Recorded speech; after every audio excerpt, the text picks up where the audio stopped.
देश भर में विवाह के दौरान कई प्रकार की ऐसी रस्में होती हैं जिनमें शगुन के तौर पर कुछ उपहार दिए जाते हैं। बघेलखंड देश भर में ऐसा क्षेत्र है जहां कई मांगलिक कार्यक्रमों को विधिवत ढंग से आयोजित किया जाता है। इनमें से विवाह भी एक ऐसा मांगलिक समारोह है जिसे 16 संस्कारों में गिना जाता है। विंध्य के लोगों का मानना है कि जो भी संस्कार पूरे किए जाएं, उनमें किसी भी प्रकार की कमी न रहे। साथ ही कोई भी व्यक्ति या देवी देवता कार्यक्रम के दौरान नाराज न हो। 16 संस्कारों में विवाह को भी महत्वपूर्ण माना जाता है। विंध्य क्षेत्र में होने वाली शादियों का आयोजन ज्यादातर रात्रि के समय होता है।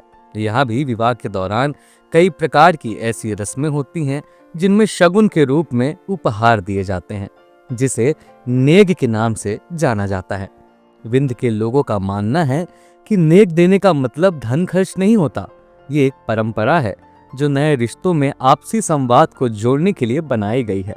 कहा जाता है कि नेग देने और लेने का मतलब होता है नए रिश्ते से जुड़ना और उनके बीच समन्वय और खुशियों को बनाए रखना।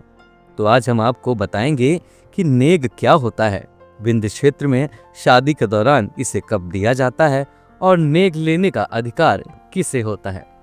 दरअसल विंध्य में विवाह के दौरान सभी रिश्तेदारों, संबंधियों और सभी वर्ग के लोगों की आवश्यकता होती है। इसके पीछे का कारण ये है कि कई रिश्तेदार और घर के लोग नेग के अधिकारी होते हैं। आपने अक्सर सुना होगा कि शादी में फूफा गुस्सा हो गए। उनको मनाने के लिए कई लोग उनके पीछे पीछे घूमते हैं। उसका कारण क्या है, आज हम आपको बताएंगे। फूफा जी का नेग कहाँ बनता है, ये जानकारी भी हम आपको देंगे।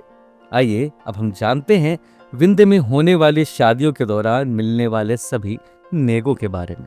तो शुरुआत करते हैं विवाह में मिलने वाले पहले नेग से। ये पहला नेग है कोहबर।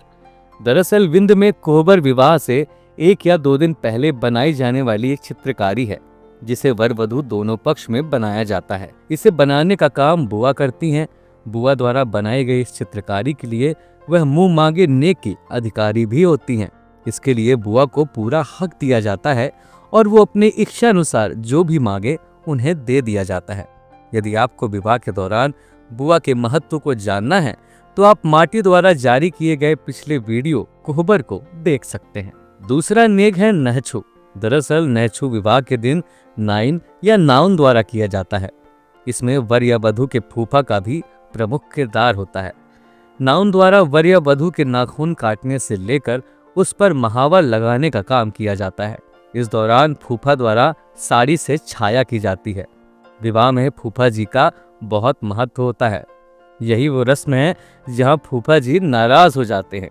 दरअसल फूफा को इस समय काजल या महावर लगा दिया जाता है और सीधी सी बात है कि फूफा जी चमकते धमकते कपड़े पहनकर बारात के लिए तैयार बैठे हों और उधर इन्हें रंग कर बंदर बना दिया जाए, तो ऐसे में फूफा जी का गुस्सा होना तो लाजमी है।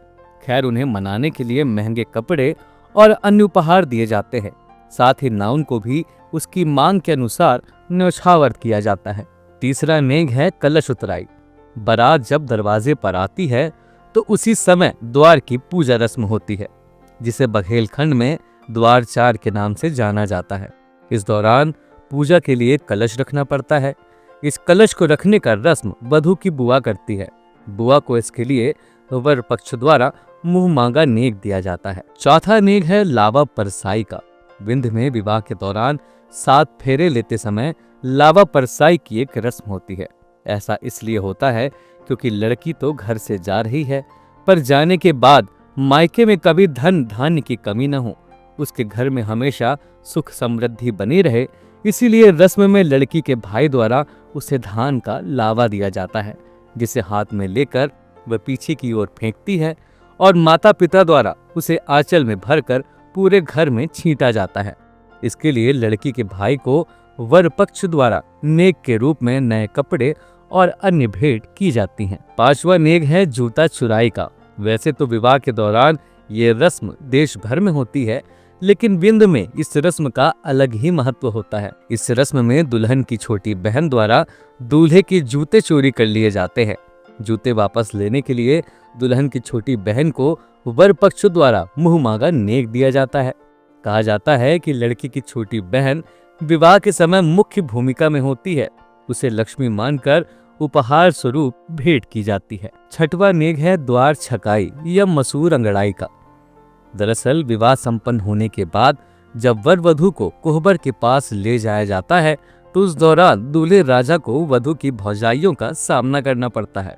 सामना इसलिए करना पड़ता है क्योंकि भौजाइयां दरवाजे पर मसूर और डंडे लेकर खड़ी रहती हैं और पूरे दमखम के साथ डटी रहती हैं ताकि दूल्हे राजा से बिना नेग लिए उसे अंदर ना जाने दिया जाए। भला अब दूल्हे राजा की इतनी हिम्मत कहाँ कि वो अकेले 3-4 महिलाओं का सामना कर सके, इसीलिए वे नेग देकर ही डेहरी पार करते हैं।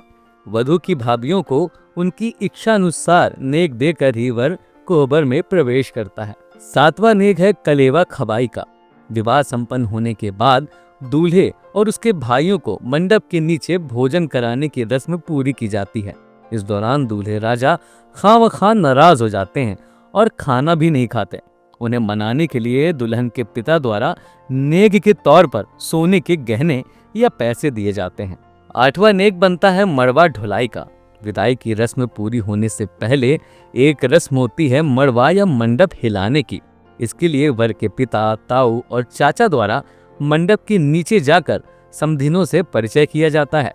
इस दौरान दोनों ओर से रंग अबीर भी खेली जाती है। इसके बाद बारातियों की ओर से मंडप हिलाया जाता है और इसके लिए उन्हें नेग के रूप में कुछ उपहार दिए जाते हैं। नौवां नेग है मुंह दिखाई का। विदाई समारोह के बाद जब दुल्हन ससुराल पहुंचती है तो उसके ससुराल की महिलाएं उसे सम्मान पूर्वक अंदर ले जाती हैं।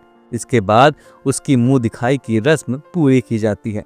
इस दौरान दुल्हन को नेग के रूप में उपहार दिए जाते हैं, साथ ही बहू की सुंदरता का बखान भी किया जाता है। 10वां नेग है खिचड़ी पर साई का।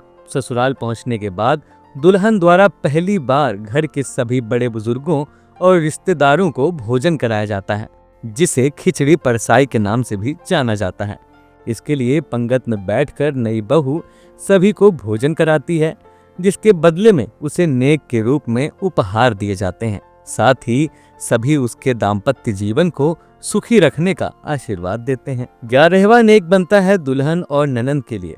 सभी बड़े बुजुर्गों को भोजन कराने के बाद जब नई नवेली दुल्हन पहली बार ससुराल के व्यंजनों का स्वाद लेती है तो उनमें से कुछ हिस्सा बचाकर अपनी ननंद के लिए रख देती है और ननंद उसे खाती है। इस रस्म को पूरा होने के बाद दुल्हन अपनी ननंद को उपहार देती है। 12वां नेग बनता है सेज सजाई या बेड सजाई का। यह नेग विवाह समारोह का अंतिम नेग माना जाता है और इसका अधिकारी होता है दुल्हन का देवर, जिसे नई नवेली भाभी के बेड को सजाने के बदले भाभी द्वारा उसे नेग के रूप में महंगा उपहार दिया जाता है। देवर द्वारा भाभी को पानी पिलाने और बेड सजाने यानी कि दोनों नेग उसी समय दिए जाते हैं। तो आज हमने आपको बताया कि विंध्य में होने वाले विवाह समारोह के दौरान कौन कौन सी रस्में ऐसी होती हैं जिनमें नेग दिया जाता है। हालांकि विंध्य में इन परंपराओं और रस्मों को मनाने का एक ही कारण है और वो है यहाँ की माटी, जिनमें पैदा होने से लेकर अंतिम तक होने वाली सभी रस्मों को गंभीरता से पूरा किया जाता है। हम आगे भी आपको ऐसी ही नई जानकारियां देते रहेंगे। तब तक के लिए जुड़े रहें शब्द साची से। धन्यवाद।